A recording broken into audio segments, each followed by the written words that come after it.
All right. Well, hello there. This is Glennie. I'm live with Sabrina, and we've got a couple of other moms here, Sarah and Julie. Um, but we're going to focus on Sabrina because Sabrina is a survivor of postpartum depression. And Sabrina, just tell us a little bit about your situation. And the reason I'm doing this is because she is one of the most entertaining speakers I've heard in a very long time, and she really knows how to deal with this subject well. Okay, so my name is Sabrina. I am a mom of two. I have a 2-year-old and a 2-month-old, which is weird. So my postpartum really started with my number one. It was my first. Didn't think I was going to be pregnant. I went to Vegas, kept telling everybody I was hungover. Uh, but it ended up being I was like 10 weeks, I think. So postpartum, I think, is just kind of hard to talk about because generationally, like your moms always say, you have one day to cry and then you get over it, Yeah. and you just get to a point where you're like, no, it's just because I'm tired or I haven't eaten or I have to go back to work or all these excuses start to pile up when there's not actually those are not the reasons, when the excuses run out of why you're so sad. And I think the worst part for me is one day, I just couldn't get Reba to sleep. I was like rocking her and putting her, like, doing all the stuff that normally work. And I started to bounce her so hard, she started to literally lift off the bouncy seat just a little bit, but I was like, oh my God. And I was crying and Reba was crying and I was like, what is going on? And then and I felt like I kept going to the doctor like, she's not sleeping. I'm not sleeping. What's going on? She wouldn't be crying, but I would hear crying. I would hear crying when she was sleeping. I would hear her crying when she was awake and not crying. It was just constantly just overwhelmed. I was by myself. My mom was in Florida and I had no one. My husband was in Colorado working. He's a strength and conditioning coach, so he wasn't in town, and I was literally isolated in my apartment. None of my friends had a baby, and kind of when the dust settles and all your friends stop showing up and they're all fun when they're like, your baby's so cute, and everybody comes and everybody wants to hold your baby and talk about you did such a great job, and then like your baby's 2 weeks old and you never see any of those people Right. again.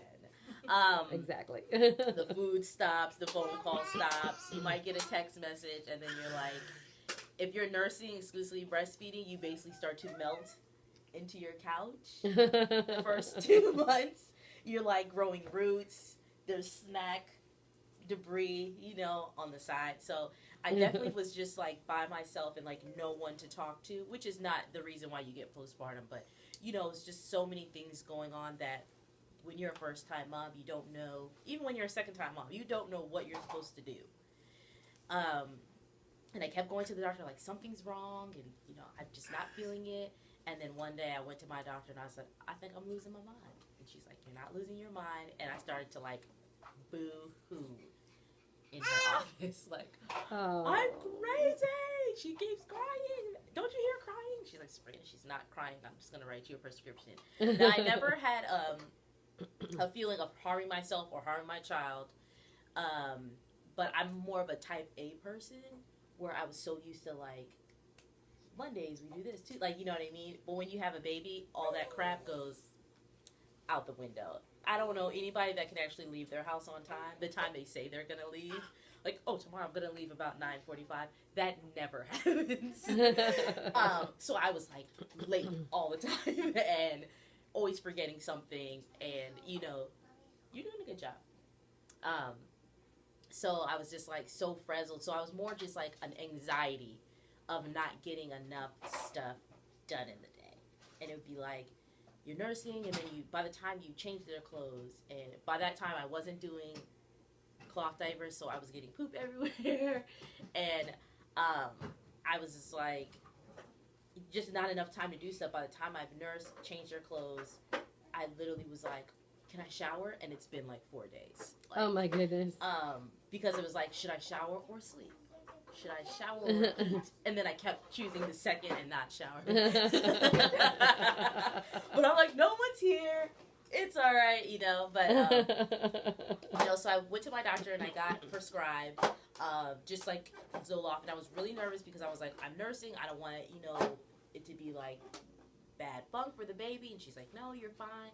And literally about 2 weeks, I felt like back to myself, and I was just like, ooh. And you never want to be the person like, oh, I have to take meds, or you know, there's always kind of like a stigma of like embarrassment. It's okay. It's okay. Viewers, if you've got any questions, feel free to ask. Yeah. I know. You are a big sister. Sorry.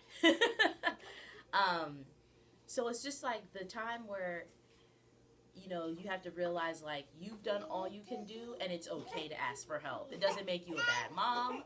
It doesn't make you a bad, you know, wife. It doesn't make you a bad like daughter. It's like you really have to take care of yourself. The only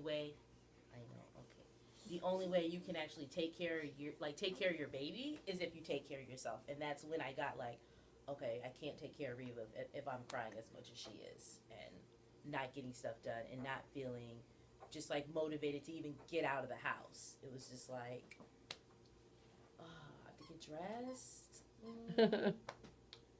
You know, like I started getting like my groceries delivered, like the grocery store by my house used to deliver, and I was like, I always made excuses like, oh, it's winter time. It's so cold. I don't want to take the baby out. Like, I would literally stop leaving the house. I was just kind of like a zombie and in pajamas. And then the day I went to the doctor, I was like, okay, this is being a baby. Like, I always tell people, when you have a baby, you definitely need to mourn your old self. You are officially not cool anymore. But you're a better you. You're mourning your old self. Like, the old Sabrina would be partying, going to Vegas, going on trips, going out of the country. But that doesn't mean I don't like my new self.